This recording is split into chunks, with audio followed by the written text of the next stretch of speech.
اعوذ باللہ من الشیطان الرجیم بسم اللہ الرحمن الرحیم رب اشرح لی صدری ویسر لی امری واحلل عقدۃ من لسانی یفقہوا قولی اللہم ارنا الحق حقا وارزقنا اتباعہ وارنا الباطل باطلا وارزقنا اجتنابہ۔ آج کی جو ٹاپکس ہیں وہ ہیں دعا، جیسے کہ رشتہ نہیں ملتا، رشتہ اگر رشتے کے لیے دعائیں جو ہوتی ہیں تو اس میں سب سے بہترین دعا کون سی ہے؟ سب سے بہترین دعا ہے وہ جو موسیٰ علیہ السلام نے کی تھی جب کہ وہ بہت پریشان حال تھے، ان کے پاس کچھ نہیں تھا، انہوں نے ہجرت کی تھی تو انہوں نے دعا کی تھی۔ تو یہ ہے سورہ قصص کی 24ویں آیت، ربی انی لما انزلت الیہ من خیر فقیر۔ بہت آسان دعا ہے، اگر کسی کا رشتہ نہیں ہو پا رہا، نہیں لگ پا رہا، رشتے نہیں آتے، کوئی پسند کر کے نہیں جاتا، تو یہ والی دعا کریں، ربی انی لما انزلت الیہ من خیر فقیر۔ اے میرے رب، تو جو بھی بھلائی میری طرف بھیجے میں اس کا محتاج ہوں۔ اے میرے رب، تو جو بھی بھلائی میری طرف بھیجے میں اس کا محتاج ہوں۔ ہم کسی کے محتاج نہیں ہیں سوائے اللہ کے، تو اللہ تعالیٰ کی طرف سے جو بھی یعنی بھلائی ہو تو وہ اللہ کی طرف سے ہو، ہماری امیدیں اللہ کی طرف ہوں، ٹھیک ہے۔ تو موسیٰ علیہ السلام نے شادی سے پہلے یہ دعا کی تھی۔ اس کے بعد جب کہ نکاح ہو جائے، ہے نا، تو نکاح ہونے پر جب بیٹی ودا کرتے ہیں یا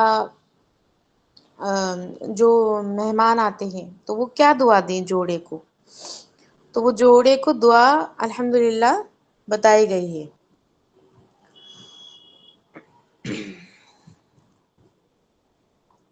ٹھیک ہے، کیا بولیں گے؟ کوئی بھی جس کا ہو تو حضرت انس رضی اللہ تعالیٰ عنہ سے روایت ہے کہ یہ دعا بتائی آپ صلی اللہ علیہ وسلم نے، بارک اللہ لک وبارک علیک وجمع بینکما فی خیر۔ دعا کیا ہے؟ بارک اللہ لک وبارک علیک وجمع بینکما فی خیر۔ اللہ تمہیں برکت عطا کرے، بارک اللہ لک، لک یعنی تمہارے لیے، تمہیں برکت عطا کرے، جس کو ہم بول رہے ہیں، ہے نا، وش کر رہے ہیں، ہم بولتے ہیں نا مبارکباد، مبارک ہو، اس کی جگہ ہم کون سی دعا پڑھیں؟ یہ والی، وبارک علیک، تم پر برکت نازل کرے، وجمع بینکما فی خیر، تم دونوں کو بھلائی میں جوڑ دے۔ تو یہ دعا ہمیں دینا چاہیے۔ ابو داؤد کی 2130 حدیث ہے اور ترمذی کی 1091 ہے نا، اور یہ حسن ہے، حدیث میں حسن درجے میں ہے۔ پھر نکاح کے بعد پہلی ملاقات کی دعا، آپ پریشان نہ ہو، اتنی ساری دعائیں یاد نہیں ہوں گی، میں بھیج دوں گی انشاءاللہ، ٹھیک ہے، وہ آپ سیو کر لیجیے گا۔ تو سنن ابو داؤد کی 2160 حدیث ہے، جو پہلی رات ہوتی ہے اس میں یہ دعا اسپیشل پڑھی جاتی ہے، اس کے بعد جب بھی ہم بستری کرتے ہیں تو ایک دعا خاص ہوتی ہے اس کے لیے۔ تو یہ سب سے پہلی رات کے لیے جو دعا ہوتی ہے ہم بستری سے پہلے جو پڑھی جاتی ہے وہ یہ ہے، اللہم انی اسألک خیرہا، اے اللہ میں اس کے اور اس کی فطرت کی بھلائی مانگتا ہوں یا مانگتی ہوں، ٹھیک ہے، وخیر ما جبلتہا علیہ، اور اس کے اور اس کی فطرت کے شر سے تیری پناہ چاہتے ہیں، وَأَعُوذُ بِكَ مِن شَرِّهَا وَشَرِّ مَا جَبَلْتَهَا عَلَيْهِ، ٹھیک ہے، یعنی اس کی جو فطرت میں جو خیر ہے اس کی ہم بھلائی چاہتے ہیں، اور جو شر ہے اسے ہم اللہ تعالیٰ سے مانگتے ہیں کہ ہم اللہ تعالیٰ کی پناہ چاہتے ہیں۔ اب فطرت میں خیر کیا ہوتی ہے نا، فطرت میں خیر، فطرت میں جو شر ہے وہ کیا ہے؟ تو یہاں پہ آتا ہے فطرت کا مطلب کیا ہے؟ انسان کی پیدائش، اس کی سوچ، اس کی طبیعت، مزاج، عادتیں، جذباتی رویہ، اس کے ری ایکشن جو ملتے ہیں، یا اندرونی خوبی اور کمزوری، دونوں، یہ سب ملا کر اس کو فطرت کہا جاتا ہے۔ اس کو کہا جاتا ہے انسان کی پیدائشی سوچ، جو پیدائشی اللہ تعالیٰ نے جو ان بلٹ اس میں ڈالا ہے، پھر اس کی طبیعت کیسی ہے، کوئی گرم مزاج کا ہوتا ہے، کوئی ٹھنڈے مزاج کا ہوتا ہے، وہ بچپن سے ہوتی ہے وہ چیز، اس کا مزاج ہے نا، اس کی عادتیں بعد میں آتی ہیں جو اس کی فیملی کی ہوں، فیملی نے جو بنا دی ہوں، اس کی جذباتی رویہ، ہر انسان کو مختلف بنایا اللہ تعالیٰ نے، تو ہر انسان کا رویہ، وے آف ری ایکشن، یہ سب الگ الگ ہوتا ہے، اندرونی خوبی اور کمزوری، خوبی اس کے اندر جو ہے اور کمزوری جو ہے یہ فطرت میں آتی ہے۔ تو اللہ تعالیٰ نے انسان کو فطرت پہ پیدا کیا ہے، اور فطرت سے بھلائی کا مطلب ہے جیسے کہ رحم دلی، حیا، صبر، وفا، سچائی، یہ اس کی خیر والی چیزیں۔ جذباتی بھلائی کیا ہوتی ہے؟ نرمی سے بات کرنا، غصہ کنٹرول کرنا، سمجھنا اور ساتھ دینا۔ اور گھر کے لیے جو بھلائی ہے وہ سکون دینے والی فطرت ہے، جھگڑوں کو بڑھانے کے بجائے سلجھانے والی طبیعت ہے نا، تو یہ مزاج ہونا چاہیے، کوشش کرنا چاہیے ہمارا مزاج اس طریقے کے بنے، اگر نہیں بھی ہے تو ہمیں دعا کرنا چاہیے کہ اللہ ہم سلجھانے والے بنے، الجھانے والے نہ بنے۔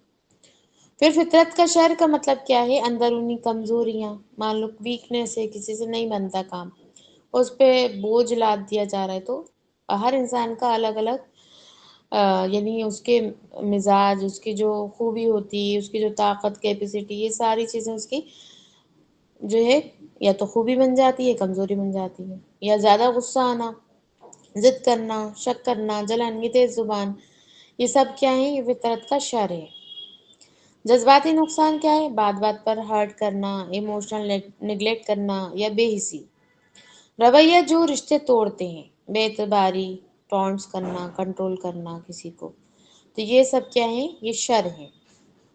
ٹھیک ہے، تو ہم اس دعا میں کیا مانگ رہے ہیں کہ اس کی جو فطرت میں جو اچھی چیزیں ہیں اس سے ہمیں خیر ملے، اور جو بری چیزیں ہیں اس سے ہم کیا اللہ تعالیٰ کی پناہ مانگ رہے ہیں، ہے نا، جو بھی فطرت میں خرابی ہے۔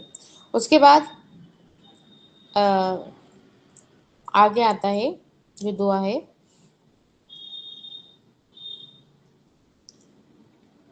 اچھا یہ دعا بعد میں بتائیں گے۔ نیک اولاد کے لیے جو دعا ہے وہ یہ ہے، وجعل بینکم یہ اس کے لیے ہے، یعنی میاں بیوی کے لیے، محبت کے لیے، وجعل بینکم مودۃ ورحمہ، اور اللہ نے تمہارے درمیان محبت اور رحمت رکھ دی ہے۔ تو یہ دو مانگ سکتے ہیں۔ اور ایک اور دعا ہے جو آپ کو یاد ہوگی، زیادہ تر لوگوں کو پتہ رہتی ہے، سورہ فرقان کی آیت نمبر 74، ربنا حب لنا من ازواجنا وذریاتنا قرۃ اعین، تو یہ ہم پڑھ سکتے ہیں۔ ٹھیک ہے، یہ شوہر کے لیے بھی ہوگی اور یہ نیک اولاد کے لیے بھی ہوگی۔ پھر ہے کہ ڈیورنگ سیکس، اس سے پہلے کون سی دعا پڑھنی چاہیے، اور اس کی فضیلت بھی بتائی ہے۔ صحیح بخاری کی حدیث ہے 141، بسم اللہ کرتے ہوئے، اللہم جنبنی الشیطان، جنبنی الشیطان وجنب الشیطان ما رزقتنا، ٹھیک ہے، اللہم جنبنا الشیطان وجنب الشیطان ما رزقتنا۔ اس کا ترجمہ ہے، اللہ کے نام سے، اے اللہ ہمیں شیطان سے دور رکھ، اور جو تو ہمیں عطا کرے یعنی اولاد، اسے بھی شیطان سے محفوظ رکھ۔ تو یہ ہم دعا کرتے ہیں کہ ہم دونوں کو جب بھی ہم بستری کریں اس سے پہلے یہ دعا کریں کہ ہم دونوں کو بھی یعنی شر سے دور رکھ، اور اولاد کو بھی شیطان کے شر سے دور رکھ۔ اس دعا کی فضیلت یہ ہے کہ رسول اللہ صلی اللہ علیہ وسلم نے فرمایا، اگر اس دعا کے بعد اولاد ہوتی ہے تو شیطان اسے نقصان نہیں پہنچا سکتا۔ یہ اس کی فضیلت ہے الحمدللہ۔ تو ہم نکاح یعنی نکاح کے بعد جو پہلی دعا ہے وہ پڑھیں اور پھر یہ پڑھیں، ٹھیک ہے۔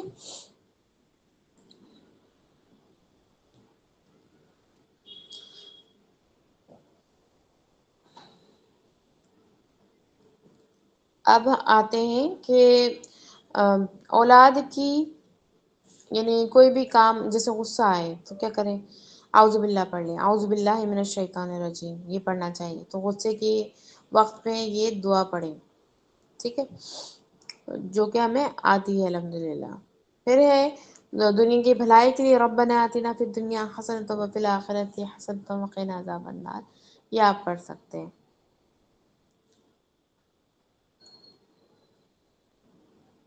اس کے بعد کوئی بھی مشکل جو ہے اس کے لیے اگر ہم دعا مانگیں فَإِنَّ مَعَ الْعُسْرِ يُسْرًا، یہ ہم اپنے آپ کو یاد دلا سکتے ہیں کہ بے شک تکلیف کے بعد آسانی ہے. ٹھیک ہے. نیک اولاد کے لیے دعا، ربی حبلی من الصالحین. کتنی چھوٹی سی دعا ہے، نیک اولاد کے لیے ہم دعا مانگ سکتے ہیں جبکہ پریگنینسی ہو تو ربی حبلی من الصالحین. ٹھیک ہے. ربی حبلی من الصالحین. یہ دعائیں ہیں کچھ.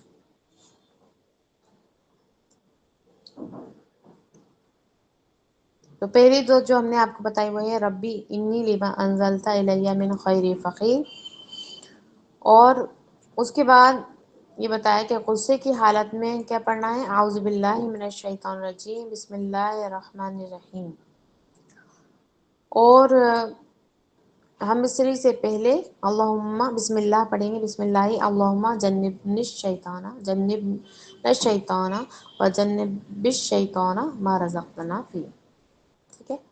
یہ کچھ دعائیں تھیں جو ہمیں بتانی تھی، اور ان دعا کا اہتمام کریں گے انشاءاللہ تو شیطان سے حفاظت میں رہیں گے.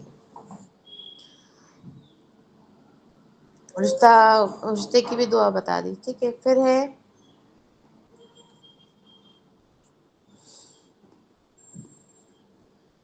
اسٹریس کی دعا، جو اسٹریس میں جو دعائیں پڑھی جاتی ہیں. تو سورہ ضحیٰ جو ہے وہ آپ صلی اللہ علیہ وسلم جب بھی غمگین ہوتے تھے تو سورہ ضحیٰ جو ہے وہ پڑھتے تھے نماز میں، وہ اس کا اہتمام ہونا چاہیے. اور باقی اور دعائیں ہیں وہ انشاءاللہ میں بھیج دوں گی. باقی جو آپ دعا نکاح کے جوڑے کو جو دعا دیں وہ بارک اللہ لک و بارک علیک و جمع بینکما فی خیر.